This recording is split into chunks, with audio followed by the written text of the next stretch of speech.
Olá, amigo, olá, amiga, como vai você? Tudo bom? Estamos passando aqui para deixar uma palavra de esperança para você, para o seu coração. Deixar um texto da palavra do Senhor Jesus para que você possa refletir, tirar um pouco de tempo para ouvir a palavra de Deus. Amém? Queridos, nós vamos ler hoje um texto no livro de João, capítulo 8, versículo de número 28 ao 32. Nós vamos ler. Disse-lhe Jesus, versículo 28.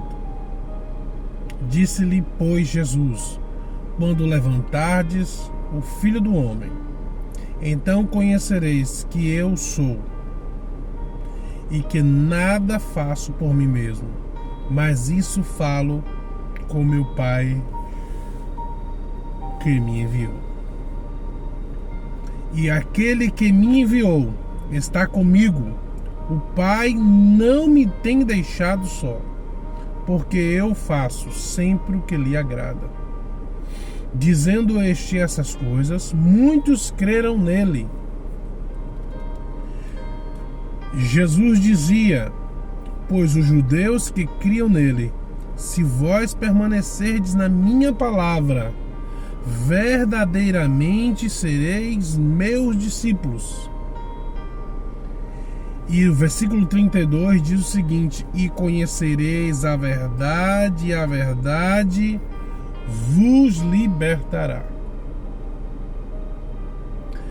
Para o homem alcançar a libertação, é necessário que ele conheça a verdade. E essa verdade se chama Jesus Cristo. Ele diz no versículo de número 28 que ele é o eu sou. Ele é o Todo-Poderoso. E ele vem dizendo nos outros versículos que o Pai está com ele porque ele faz o que o Pai se agrada.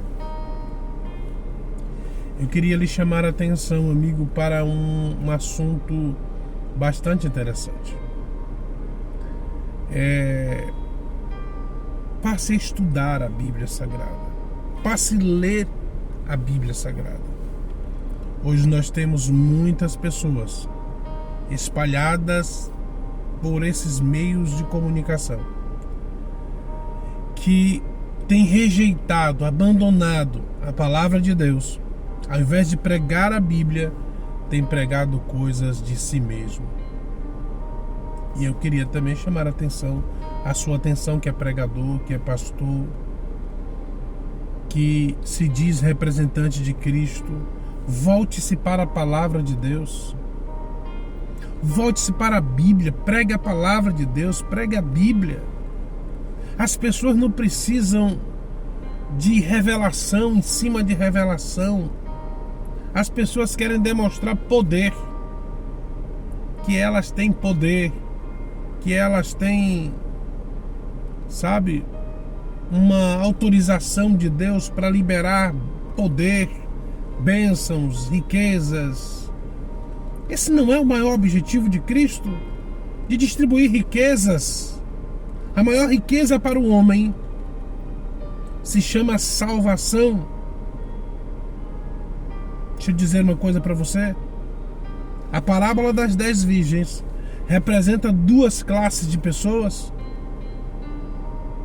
Uma classe que está cheia do Espírito Santo, as prudentes, e as nessa é uma classe que está com um pouco só do Espírito Santo.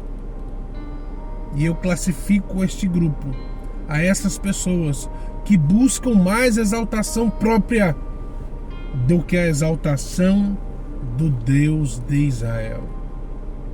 Eu quero lhe aconselhar, diante desse verso 32, e conhecereis a verdade, e a verdade vos libertará. Conheça a verdade, que é Jesus Cristo. A Bíblia diz aqui no versículo 31: se vós permanecerdes na minha palavra, verdadeiramente sereis meus discípulos. Você só será discípulo de Cristo, só será discípulo de Jesus, verdadeiramente discípulo de Jesus, se você permanecer na palavra de Deus, na santa doutrina. Quer ser pregador da palavra, quer ser representante de Cristo, amém por isso, seja. Anuncie o evangelho, anuncie as boas novas, mas pregue a palavra de Deus. Não é, com Deus não é, eu acho, talvez. Cuidado com o que Deus mandou dizer, Deus mandou falar, Deus isso, Deus aquilo. Você não vai ver um judeu lançando mão do nome de Deus por qualquer motivo. Tenha reverência ao nome sagrado de Deus.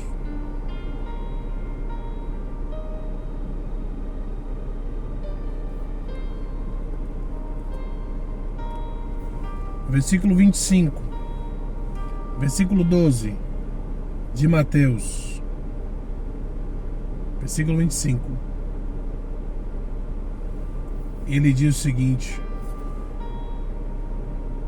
deixa eu abrir aqui o texto, Mateus 25, 12. O versículo vai dizer o seguinte: Eu não vos... Ele respondeu e disse: em verdade te digo que não vos conheço. Não vos conheço. Alguns irão ouvir esta palavra no dia em que Jesus voltar. Eu não vos conheço. João 14, verso 17. O Espírito da verdade, que o mundo não pode receber, porque não o vê, nem o conhece, mas vós conheceis, porque habita convosco e estará entre vós.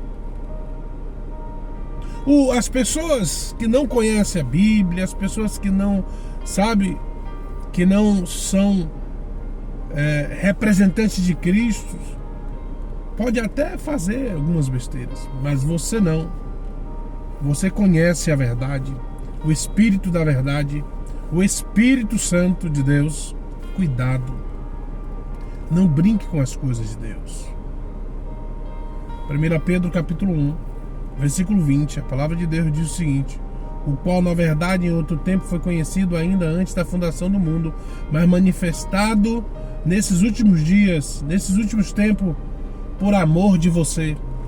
O Espírito Santo, ele foi manifestado por amor de você, por amor de mim, por amor de nós, por amor da humanidade. Conhecereis a verdade e a verdade vos libertará.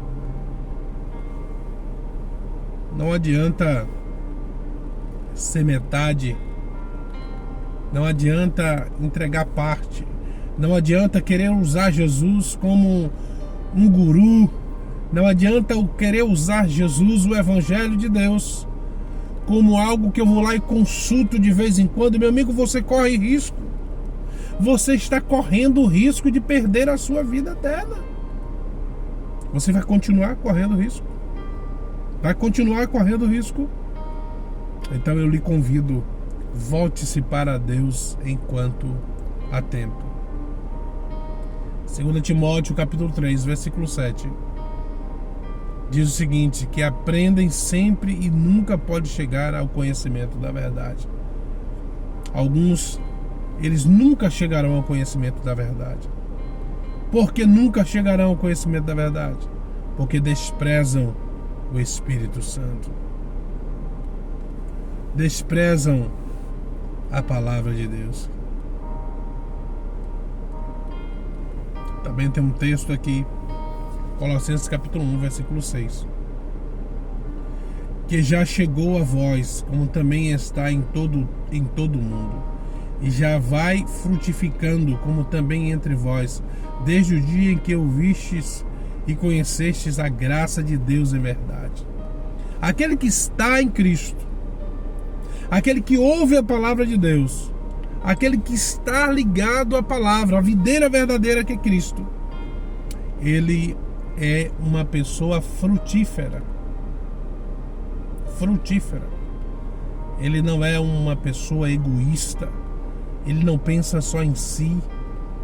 Ele pensa também no outro, no próximo. Ele quer ajudar, ele quer servir, ele quer fazer com que o reino de Deus cresça. Mas não é tomando a glória de Deus para si que nós vamos conseguir isso. João capítulo 8, versículo 51. Em verdade vos digo que se alguém guardar a minha palavra, nunca haverá morte. Oh, glória a Deus. Nunca haverá morte. O que é que esse texto está falando? Nunca haverá morte eterna. Você viverá eternamente ao lado de Cristo. Essa é a proposta de Cristo. E entenda de uma vez, a proposta de Cristo é que você viva com Ele eternamente. Quando Adão e Eva pecam no jardim do Éden, todos nós perdemos o direito de vida eterna. E Cristo Jesus morreu por mim e por você. Que maravilha, não? Jesus morreu por mim e por você, para que pudéssemos ter esse direito novamente restabelecido. E agora você precisa tomar uma decisão e voltar à verdade da palavra de Deus. Na verdade, João capítulo 6, versículo 47 diz o seguinte: na verdade vos digo que aquele que crê em mim tem a vida eterna. Olha que maravilha! Aquele que crê em Jesus, acredite em Jesus, queridos. Nós não estamos falando de perfeccionismo, de perfeição. As pessoas ficam preocupadas às vezes em entregar suas vidas, a sua vida a Jesus. Jesus sabe que você não é perfeito, você vai errar, você vai tropeçar. Mas Jesus quer que você acredite nele, quer que confie nele, porque ele morreu por você. Ele morreu por sua família, ele morreu por sua casa, ele morreu pela minha casa, pela minha família, pela nossa casa, pela nossa vida, para que pudéssemos ter vida eterna ao seu lado. Oséias capítulo 4, versículo 1 diz o seguinte: ouve a palavra do Senhor, vós filhos de Israel, porque o Senhor tem uma contenda com os habitantes da terra. Porque na terra não há verdade, nem benignidade, nem conhecimento de Deus. O pecado faz divisão entre Deus e o homem. E você não pode permanecer carregando as consequências do pecado. Cristo, Jesus, quer carregar para você o fardo das consequências do pecado. Que Deus continue abençoando a sua vida. Que Deus continue abençoando a sua casa. Que o Espírito Santo de Deus encontre morada em seu coração. E até a próxima reflexão.